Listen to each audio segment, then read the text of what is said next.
All right, everybody. It's the Combatcast with the man they call Dave and Chevy, and we are going to talk about some fights from this past weekend. But before we do that, tell them about our sponsor.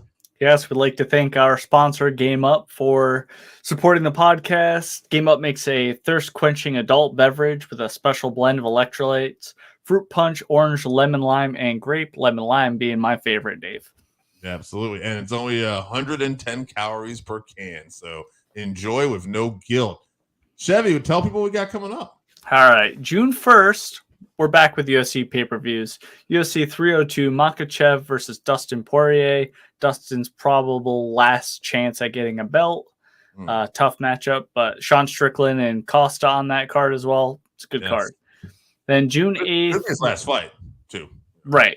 If he loses, I would not be surprised, yeah. But we'll talk about that next week. And then June 8th, UFC Fight Night, Cannonier versus Imavov. That's a good matchup. And then June 15th, UFC Fight Night, Perez versus Perreira.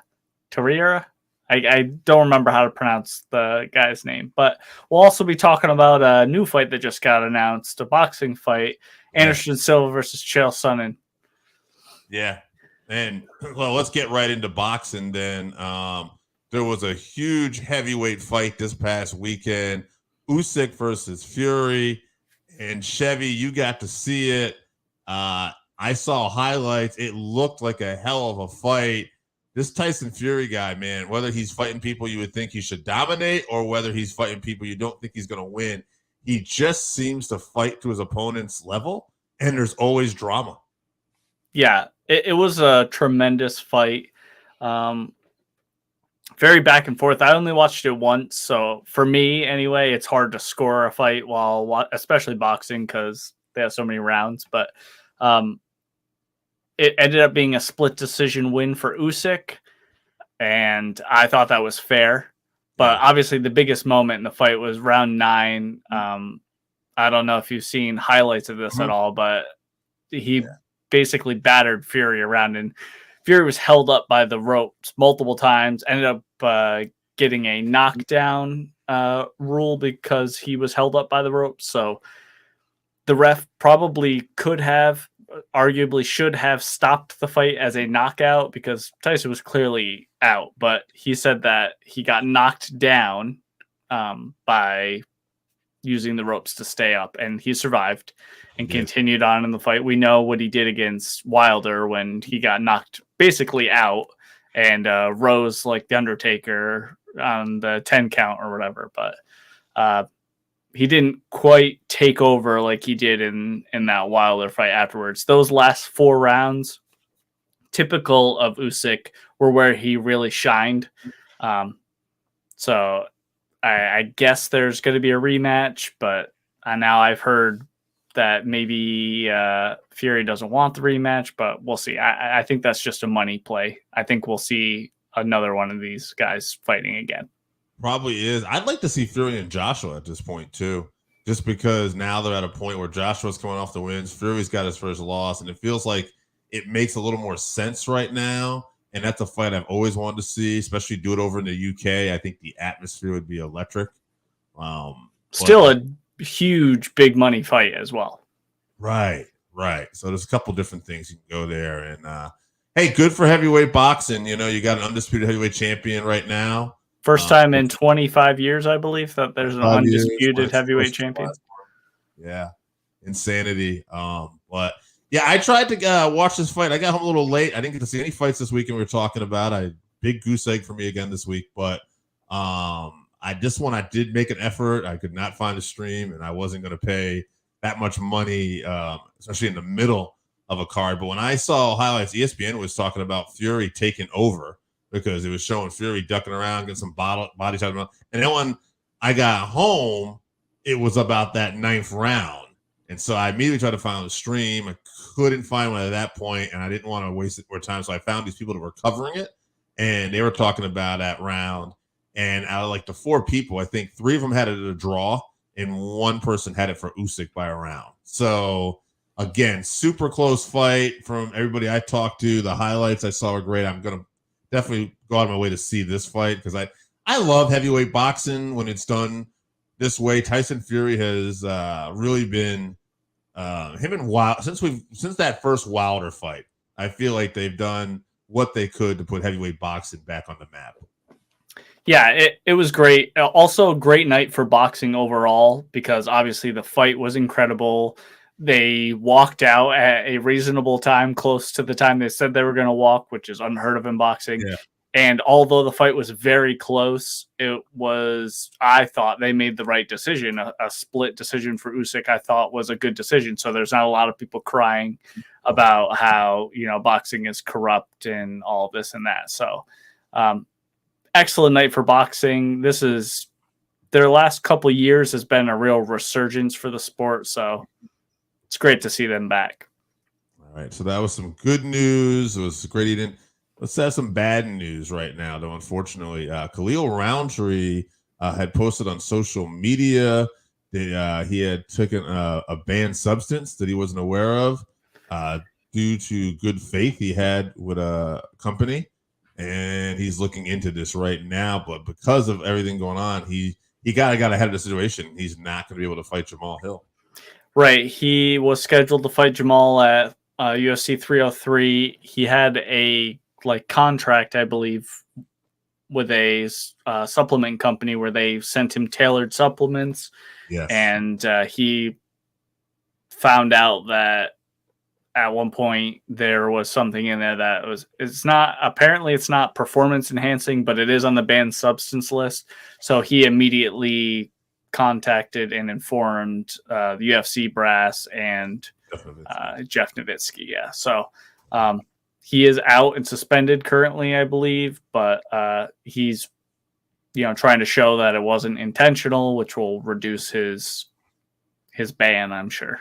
Yeah, it's unfortunate. Not only the timing, Jamal Hill would have been such a great fight for him. Stylistically, that's a good fight for him. I'm not saying he would have beat Hill, but it's a guy that outranks him, a former champion that stylistically I think he could have a fun, exciting fight with. It. He might have been able to win, especially Hill coming off that loss and the injury.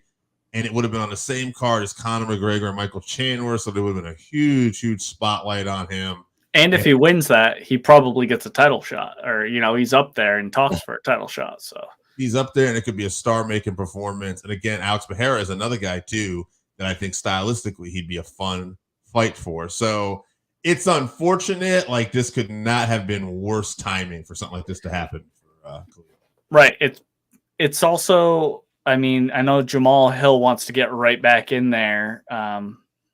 To get the taste of that loss out of his mouth. But really, as we saw with Volkanovski, maybe better to take a little bit of time off. It was a bad knockout, I thought. I know he didn't go out, but the shot he ate was very heavy. It was not good for his brain. So if they can't find an opponent, glass half full kind of thing, a little bit more time to rest his brain.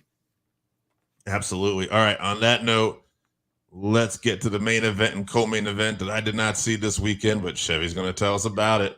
Yeah. Also, before co-main event, just shout out to Adrian Yanez. He got a very good TKO, got back in the win column. And also Angela Hill, she got a submission, which we know she's a Muay Thai fighter for the most part, but she got a submission, and I believe she got a performance of the night from that. So shout out to them. Couple of great vets at this point. I guess you can call Yanez a vet at this point, but co-main event, Chaos Williams versus Carlston Harris. I picked Harris by first round Anaconda, but I said that there was always a chance with Chaos's touch of death power that he could catch him, and that's what he did. He got him in round one. Harris, for some reason, thought it was a good idea to strike with Chaos in the pocket, which no welterweight should be striking with Chaos Williams in the pocket. You got to snipe him from range if you want to stand up with him, but brutal KO. Chaos needs a big fight next, I think. Yeah, I did well on my predictions for the fights I didn't see. I actually did better this week. So, I definitely do think he's a guy that's going to be knocking on that door for a big fight. He's exciting. He's a guy that could definitely be star making potential right there. Yeah, maybe him and Buckley. That would be a fun fight. I know they're both kind of on their way up, so Buckley probably doesn't want to fight down since he's calling out Conor McGregor and shit, but that would be a fun fight if that did happen. Put him on the Conor McGregor card. Yeah. All right, let's move on to the main event. Edson Barboza versus Lerone Murphy. Murphy was undefeated coming into this, great striker, but we know Edson is one of the greatest strikers in the UFC of all time. But Murphy looked phenomenal. He beat Edson around the octagon for all 5 rounds. He looked really good, but Barboza also looked stiff and very slow. Yeah. So maybe he had a bad camp or a bad weight cut or something, but also maybe father time is just coming for him. It sometimes just happens like the flip of a switch. And hopefully that's not true, but Edson is like 38 years old. So it could be that time for him. So I'd like to see Edson fight like one more time, maybe a lower rank guy like Alex Caceres or Sean Woodson, who just beat Caceres last week or 2 weeks ago. And Murphy needs a big fight. Yeah. He's in the top 15 now after this for sure. So he needs a top 10 opponent probably. Yeah.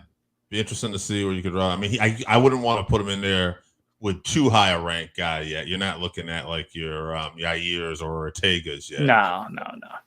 No. Maybe a Calvin Kattar? Yeah, that could work. Yeah, Calvin's got on his way down there. So, yeah. That could be interesting. Yeah, it's a stacked division, so it's tough. Yeah. But. No matter what, the more you go up in that division, the tougher it gets. All right, so this week we have no UFC cards coming up. No big events we were on to plug. So we thought we'd do something fun, something I've been doing on the channel.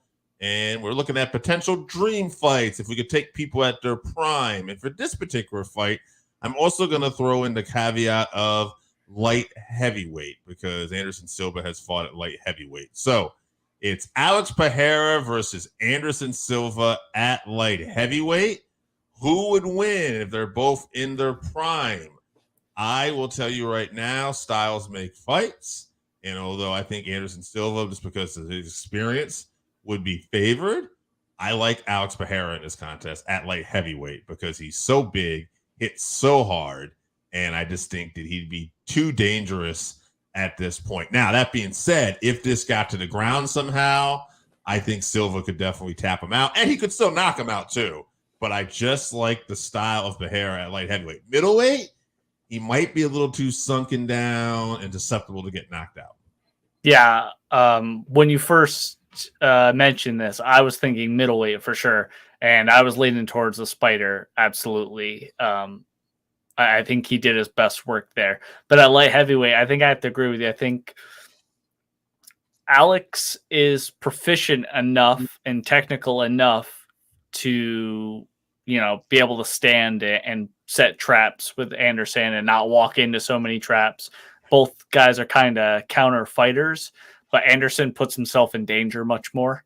And it only takes one from Alex, especially at light heavyweight, I think. So I think I would have to go with Alex as well.